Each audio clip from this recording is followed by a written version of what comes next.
Everyone knows that cars skid on ice. You hit the brakes too hard and you slide. You take a curve too fast and you lose control.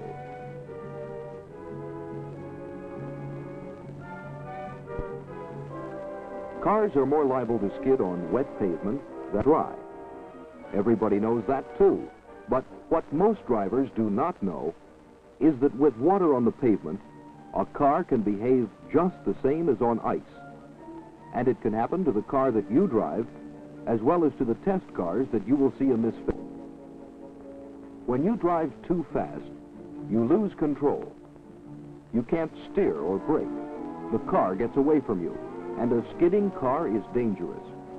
Dangerous to you, your passengers, and other vehicles on the highway. There are many factors that influence your ability to control a car on a wet surface. The texture of the pavement, the depth of the water, the inflation of the tires, whether they are smooth or have good deep treads, or a film of oil, dust, or dirt that is not washed off the pavement. These factors, in combination with the higher speeds of today, can and do cause skids and accidents. But of all of these factors, you are the most important. Only you can recognize the danger signals, and only you can do something about them. Modern research by industry and government has given us many insights into tire behavior. At the NASA Langley Research Center in Hampton, Virginia, studies have been made during the last several years on the behavior of aircraft tires when landing and taking off from water-covered runways.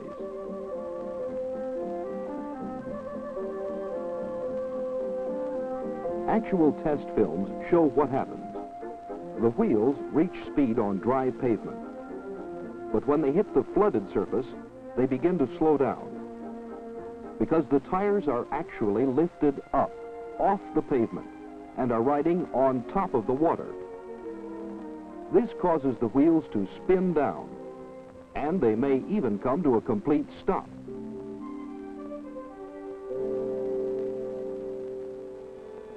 Further studies have led the researchers to the conclusion that their work on airplane tires could be applied to automobile tires, and that here is vital new information to tell the driving public.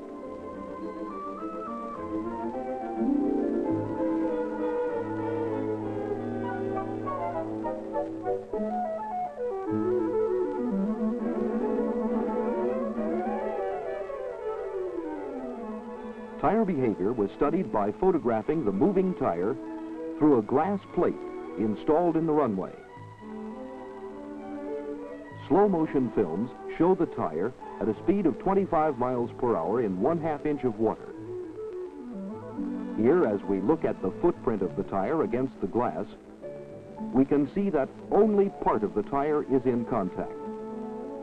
Thus, even at 25 miles per hour, a partial loss of traction has occurred. By repeating the test at 50 miles per hour, we note the complete absence of contact between tire and glass. The tire is actually riding on a layer of water, and there is a complete loss of traction. This is called hydroplaning. Very simply, it means that the tire is riding on top of a film of water instead of on the pavement, just like this attractive skier. She is hydroplaning, riding on top of the water. Here, the upward force which the water exerts on the ski is dependent upon the speed of the ski. At this speed, the force is sufficient to keep the ski and the young lady on top of the water.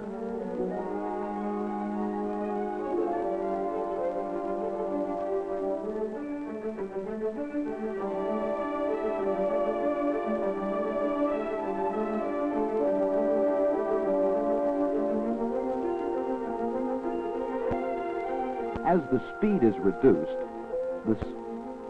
then as the boat picks up speed, she rises to the top and is again hydroplaning of the water. The same thing can happen to your car if you're driving too fast on wet pavements. The tires ride up on the water surface and hydroplane, just as the skier did. When this occurs, you have no control over your car. Now, when does tire hydroplaning occur? When the speed of the vehicle, tire pressure, water depth, pavement surface, conditions of the tire, whether smooth or good tread, are so combined that the tire loses contact with the pavement. Research studies conducted by NASA have shown that new automobile tires will hydroplane in less than 1/2 inch of water, and smooth tires in less than 1/10 of an inch of water at the following speeds: 42 miles per hour when the tire pressure is 16 pounds, 51 miles per hour and pressure 24 pounds, and 59 miles per hour and pressure 32 pounds. But recall that partial loss of traction occurs well below these speeds. Further research studies have been made by the engineers of a major tire company in England. And here in their test lab, you will see what happens to a tire under controlled conditions. A large drum starts to roll with a load of 800 pounds holding the tire against the drum.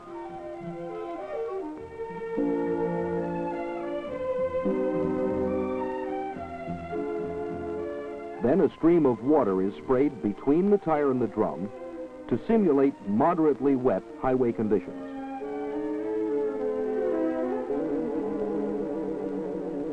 When the drum and tire speed is increased to 60 miles per hour, we see that the tire is losing traction and spinning down.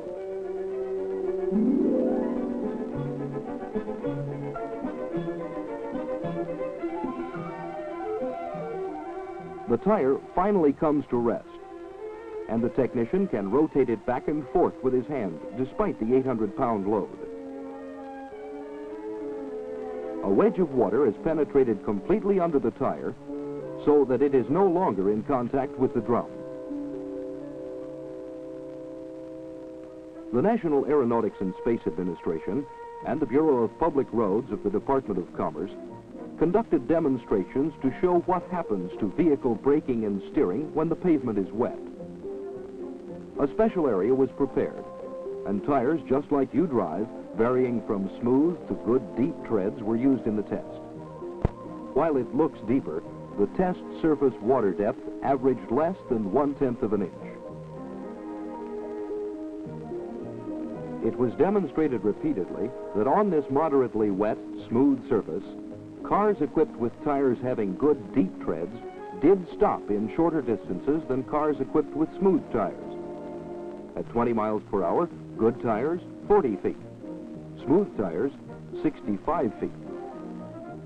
At 30 miles per hour, good tires, 100 feet. Smooth tires, 165 feet. At 40 miles per hour, good tires, 185 feet. Smooth tires, 300 feet. A curve lane test demonstrates that at 40 miles per hour, without applying the brakes, the car equipped with good deep tread tires can hold the curve. But at 45 miles per hour, the same car could not hold the curve.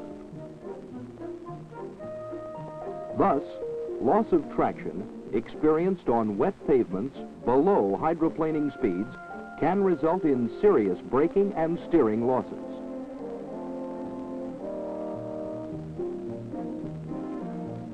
A change of lane test at 35 miles per hour on good deep treads demonstrates that the driver has control.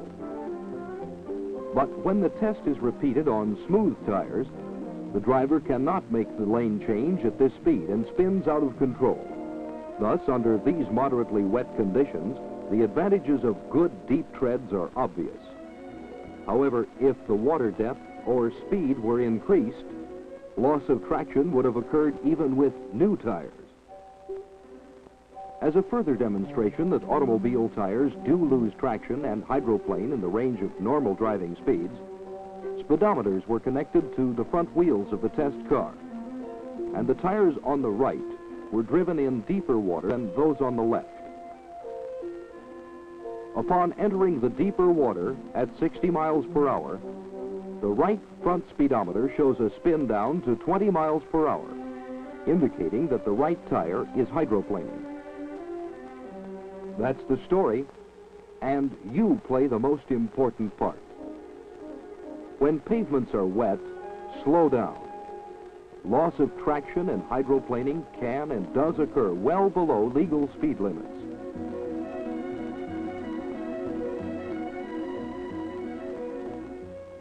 Use good tires. Be alert for wet spots, especially when you can see standing water. Increase following distances. Adjust your speed to road conditions. The highways are only as safe as you make them. Be a safe driver.